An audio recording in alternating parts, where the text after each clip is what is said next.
Samruddhi, do you want learn English? Yes और no? Yes. I want learn English. मित्रांनो, तुम्हाला पण इंग्रजी शिका वाटते ना, तर आता बघा या ठिकाणी आपण क ख ग पासून शेवटपर्यंत कोणत्या अक्षराला काय म्हणायचं हे आज आपण शिकणार आहोत. म्हणून तुम्हाला लक्षपूर्वक इथं बघायचं आहे, काळजीपूर्वक लक्ष देऊन ऐकायचं आहे आणि तुम्हाला याची नोंद करायची. पहा, मी सांगतो, आपल्याकडे एकूण अक्षर आहेत 26. किती आहेत अक्षर? 26. देवेनी, आपल्या इंग्रजी मध्ये किती अक्षर आहेत बेटा? 26. या 26 अक्षरापैकी लक्ष द्या, लक्ष द्या, स्वर आहेत 5. किती आहेत स्वर? 5. त्याला आपण वाउल म्हणतो. P O W E L S. Vowels म्हणजे स्वर. आणि 21 व्यंजन, त्याला आपण कॉन्सोनंट म्हणतो. C O N S O N E N T. म्हणजे पहा, वरचे आहेत 5 स्वर आणि बाकीचे आहेत व्यंजन. पण या स्वरांची आणि व्यंजनांची जोडी झाल्याशिवाय एखादा अर्थपूर्ण शब्द तयार होत नाही. का पुढे येतो. आता पाहिलं, कोण बोलत असेल त्यांनी इकडे यायचे पुढे आणि मला सांगायचं. पहा, आपण अ ला इंग्रजी मध्ये काय लिहितो? समृद्धी. काय लिहितो बेटा? अ ला ए. देवानी, आ ला काय लिहितो बेटा? डबल ए किंवा ए. स्वरांजली, ई ला आय. गुड. आता इडली मुलीला काय लिहितो? नाव काय त्याचं? ओमकार. हा, पाय. शॉर्ट म्हणजे काय? जे पहिला उकार म्हणतो, पहिलीला डी, त्याला आपण आय म्हणतो, लिहितो. आणि दुसरीला डी तर आय किंवा डबल ई. पण जास्त करून डबल ई लिहितो जेव्हा शब्द मध्ये असतो. जेव्हा मधल्या अक्षरामध्ये पहिलीला डी येते तेव्हा त्याला आपण डबल ई लिहितो. आणि शेवटी येते एल डी तेव्हा आय लिहितो. जसं की आता मी शब्द लिहितो, कम हिअर देवेनी. का की. आता या शब्दाची इंग्रजी काय पण सांगू. का की मोठा अक्षर पकडले. ए हा, राईट, बरोबर लिहिलं. आता तुम्हाला मित्रांनो, आता इथं दुसरी वेलांटी आली तर आपल्याला काय यायचं? डबल ई घ्यायचं का नाही? पण इथे बरोबर लिहिलं की आहे. का लिहिलं असं? कारण एखाद्या शब्दामध्ये जर वेलांटी शेवटी आली तर त्या ठिकाणी आपल्याला अविषण काय लिहायचंय? आय लिहायचं. यू डबल ई लिहायचं नाही. आता दुसरा शब्द आहे उ. उला काकू घ्यायचं. दुसरं घ्या, काकू. का हे दुसरा जरी शब्द दिला तर याला काही समृद्धी याच्याबद्दल. आता याला काही उला आपण पहिल्या उकार असेल तर त्याला आपण घेतो यू. दुसरा उकार शेवटी आला काय लिहिणार? का कू. Right, very nice. बघायचं काय लिहिलं? दुसरा उकार असला तरी सुद्धा तो उकार शब्दाच्या पलीकडे म्हणजे शेवटी आहे. थोडं समोर कुठं आहे तो उकार? शेवटी आलेला यू घ्यायचा. तर पहा, ई ये एक मात्र आहे का नाही? काय घ्या. आता या ठिकाणी देवेने आपलं समृद्धीनं बरोबर लिहिले, का कू लिहिले. आता जर तुम्हा मधामध्ये पहिला उकार आला तर मित्रांनो आपल्याला उ घ्यायचं किंवा सुरुवातीला तुम्ही पहा कुमार. आता पाहिजे का? कुमार हा शब्द आहे. तर या शब्दासाठी स्पेलिंग लिहिण्यासाठी कोण येते? समृद्धी नाही, देवेन. आता झालं बेटा, चालेल. आता कुमारला काय बरं? कला पहिला उकार काय? कला काय मोठं का? के. पहिला उकार आहे बेटा. पहिला उकार काय? उ का यू का double O? K U M A R. Very good. छान. Clap for Deven. वाचा काय? स्टॉप. बघा म्हणजे काय झालं की आपल्याला के यू एम आर आलं. पण मित्रांनो क साठी काय येते? आता मी एकाला विचारेन त्याने सांगायचे. या ठिकाणी आता मी ज्याचं नाव येईल त्याच्याकडे कॅमेरा फिरवायचा आहे.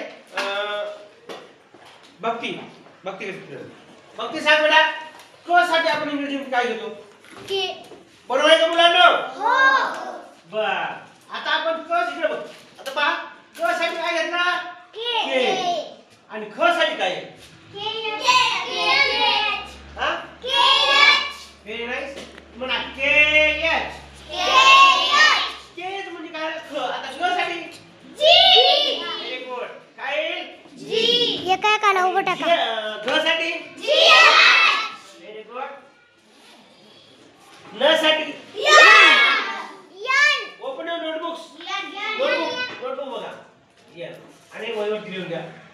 त्याच्या बरोबर काय लिहून घ्या असं ते ओपन करा पा च साठी आता मी एकाला विचारतो ना आता सांग देवेन छ साठी आता ते काय करू अरे द्या ज साठी काय अर्धा ज साठी जे का जी जी का ज ओपन है बुक नोटबुक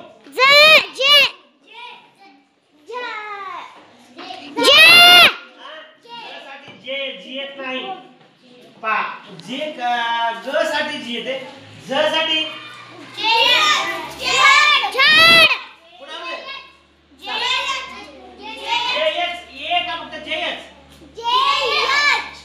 ओपन नोटबुक काय सांग काय येते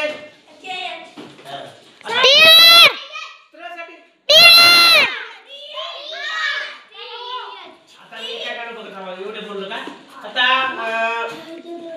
सार्थक ट्र साठी काय येते व्हेरी गुड आता एक मुलगा उभा राहील पाण्याची ठ साठी काय आहे कोण सांगते व्हेरी गुड आता उभा सर ड साठी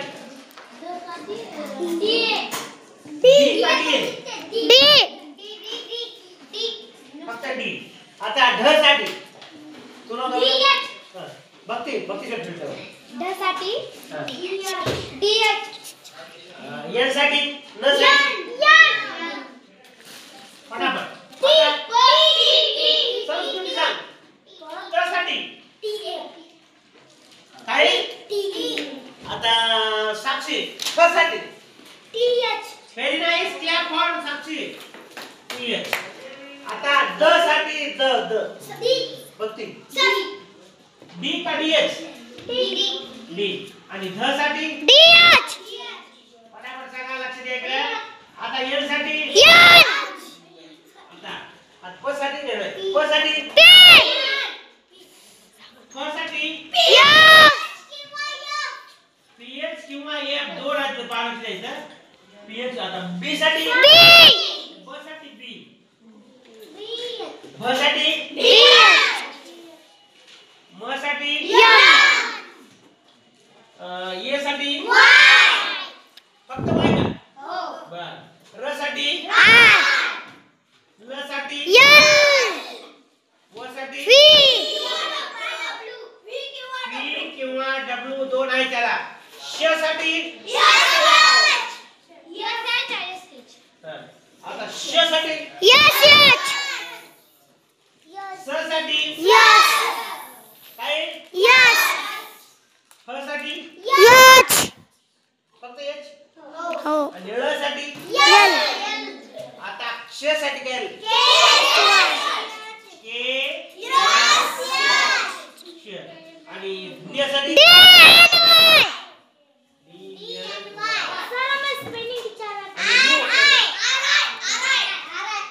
आता मी विचारतो आर आय शेवटी आलं आता मित्रांनो इथं पहा की आपल्याला काय करायचं होता मी स्पेलिंग विचारणार तयार करून घेणार त्यासाठी तुम्हाला थोडा वेळ द्यायचा आहे आणि ज्याचं नाव सांगितलं त्याला उभं राहायचं तुम्ही तो नाव गावडा ये ओमाय का तरी गणेश आता तुला वर दिले माझ्याकडे त्याच्यावर तुम्हाला मोठ्या अक्षरात स्पेलिंग करायचं ग साठी काय सांग बरं मोठं कॅपिटल जी काढ मोठं जी काढ मोठं जी कॅपिटल पहिलं जी ना मोठा मोठं काढ खाली जरा पाहिजे आता केलं जी आता पहा ग ग झालं आता गणेश जी च काढते जी ये च्या पुढे पहा गणेश लेखी नाव लिहिते स्पेलिंग तयार कर जी ए लेखी ये बात करे छोटे ये ले पटकन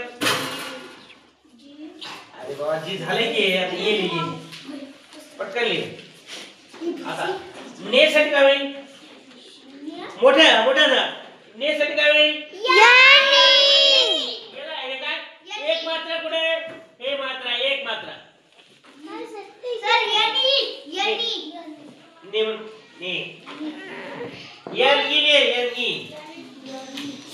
ई आणि श साठी काय हे पाहून झाला जी ए एन एच नाव आता येत आहे भक्ती नाही संस्कृती आता हे रमेश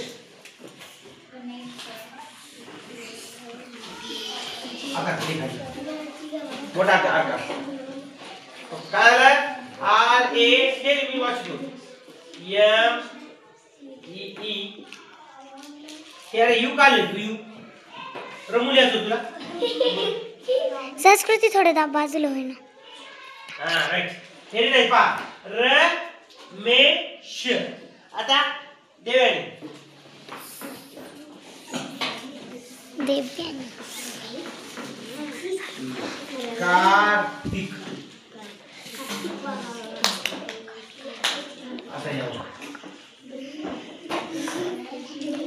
मोठा कर मोठा काढ के बरोबर आहे के आर हां ती क व्हेरी नाइस क्लॅप फॉर देवेन एकदम छान कार्तिक आता समोर जाईल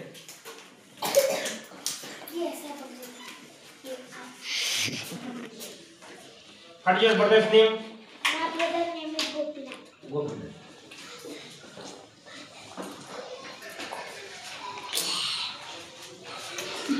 तिच्या भावाचं नाव आहे गोपीनाथ आता तिला इंग्रजी मध्ये कसं लिहिती आणि स्पेलिंग कुठे चुकते बघा लेवड्या गोचं काय होतंय पहिला अक्षर कॅपिटल काढायचं कॅपिटल मोठा अक्षर कोणाचं बी नाव असेल तर पहिला अक्षर कॅपिटल कर जी ओ पी साठी आय मोठा पी आहे ना साठी ये ने व्हेरी नाइस थ साठी TH very good clap for Samruddhi very nice बघा मित्रांनो आपल्याला एवढ्या सोप्या शब्दांच्या सर आलं असं चालू आहे बघा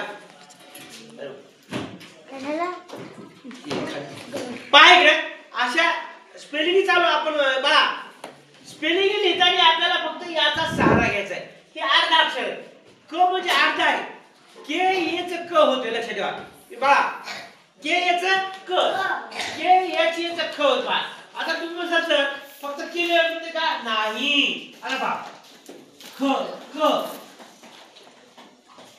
या क चं काय होतं रे के म्हणजे पूर्ण होती क आता पहा क म ल हे नाव लिहिताना आता मला क पूर्ण नाव कसं होतं पहा इकडे लक्ष द्या के ये म्हणजे क होते पहा के ये क नंतर एम ए म आणि शेवटी ल आला त्यामुळं ल कमल कमला होत मग जर असेल कमला इथं आपण एक काना दिला तर ला दिला काय इथं मग कमला के एम ए हलू नको म्हणून मित्रांनो इथं आपल्याला अशा प्रकारे स्पेलिंग शिकायचं एवढं सोपं इंग्रजी आहे तुम्ही जर याची घरी प्रॅक्टिस केली हे पूर्ण पाठ पाहिजे पण काला एक काना असेल मात्रा असेल वेलांटी उकार अनुस्वार ह्रस्व दीर्घ जे काय आहे ते आपल्याला पूर्ण पाठ करायचं आहे आणि तुम्हाला याचं वाचन करायला शिकायचं आहे एखादा शब्द सांगितलं तुम्हाला कोणाच गावाचं नाव असो भावाचं नाव असो काका काकी मामा मामी मावशी या सगळ्यांची नाव तुम्हाला आता मला आपल्या कमेंट बॉक्स मध्ये टाकायचं आता माझी YouTube वरती जा माझ्या चॅनलवरती आणि तुम्ही काय करा कमेंट बॉक्स खाली कमेंट त्याच्यावर तुमच्या घरचे नाव लिहून